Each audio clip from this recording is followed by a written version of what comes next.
Hi everyone, welcome back to Falcon's House. This is the Lost Watch vlog covering Season 3, Episodes 8 and 9. This episode was a little different in the flashbacks because they took up most of the episode and very little happened on the island. The episode starts out with Desmond suddenly running into the ocean and swimming out to where he finds Claire, who is out swimming and was drowning. But he was able to save her. Nobody else knows how he knew that she was out there drowning, and Charlie and Hurley think that Desmond can see the future.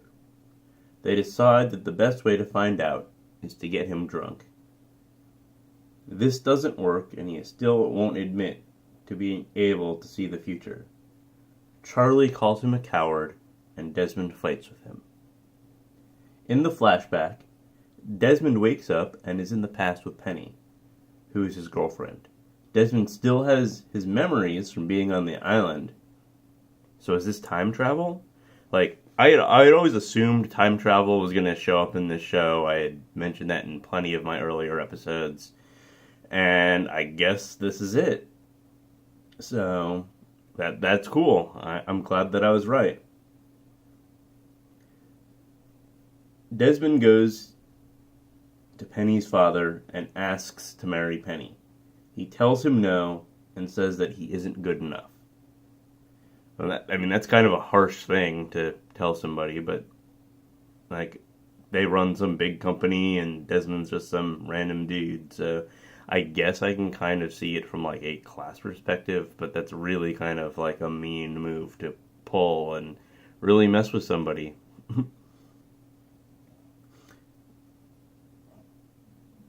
When Desmond leaves the building, he sees Charlie playing the guitar, and Charlie doesn't recognize him, even though Desmond recognizes Charlie.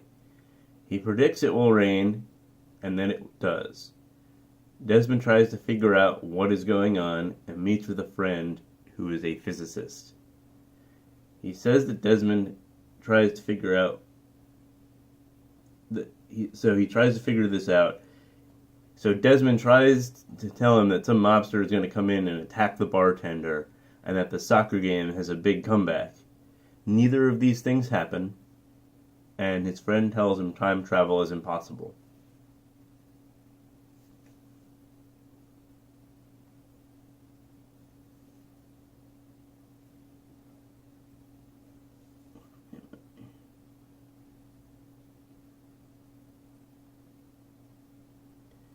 Sorry about this, I can't find where I was. Desmond goes shopping for an engagement ring and meets a lady there who knows about his time traveling. She has him watch a man get crushed by scaffolding and says that she didn't try to save him because the universe won't allow it.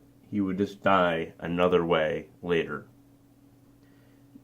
This is a really interesting scene, and it is their way of explaining how time travel is working different than other time travel stories that I have seen recently. At least I was right that time travel exists.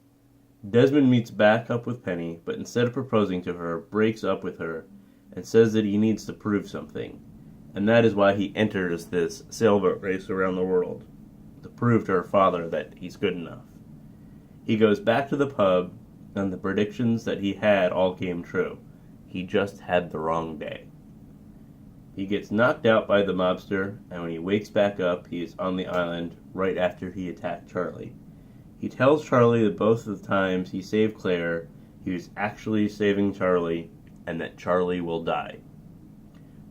Charlie is so jealous that Desmond was saving Claire, so this is kind of just desserts. This is what Charlie deserves for being such a jerk to Desmond and being a creeper on Claire.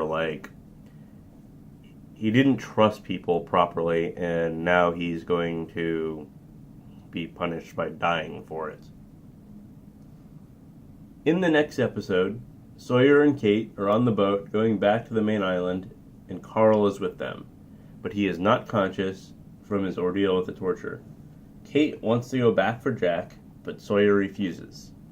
This is a smart thing to do because Kate was about to pull a Michael and do something stupid. They still don't have weapons or an easy way to free Jack, and most likely would just get captured again. When Carl wakes up, they are on the main island and they question him. He tells them that the others live on the main island and just use the other island when they need to. Carl is sad about missing Alex and tells Sawyer that he loves her. Sawyer lets him go so that he can go find Alex. In the flashback, Jack is in Thailand and is seeing a woman who I assume to be a prostitute. He follows her to where she works and finds out that she is a tattoo artist. She can supposedly see who people really are, and that is what the tattoos are of. Jack forces her to give him a tattoo, even though she says they are not for outsiders. Jack is so creepy since he ended his relationship with Sarah, and this is a really bad choice. Eventually he is able to convince her to give him a tattoo. He is then beaten up by her brother the next day. Really, he deserved to be beat up regardless because of the tattoo situation, because he was creeping her out way too much.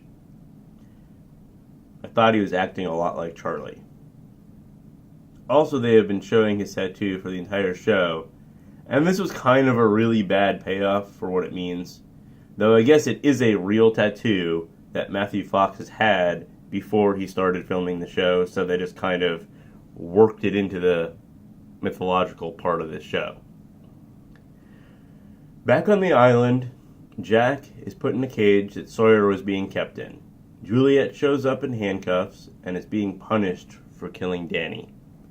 She tells Jack that Ben had an infection and she wants Jack to fix it, but he says no. One of the other leaders who handles punishment for breaking the rules shows up and talks to Jack. She says she can read the Chinese on his tattoo. Why there's Chinese on his Thai tattoo is beyond me, but that's another weird thing that goes on with this tattoo. So she then questions him if Juliet told him to kill Ben, and Jack says she didn't.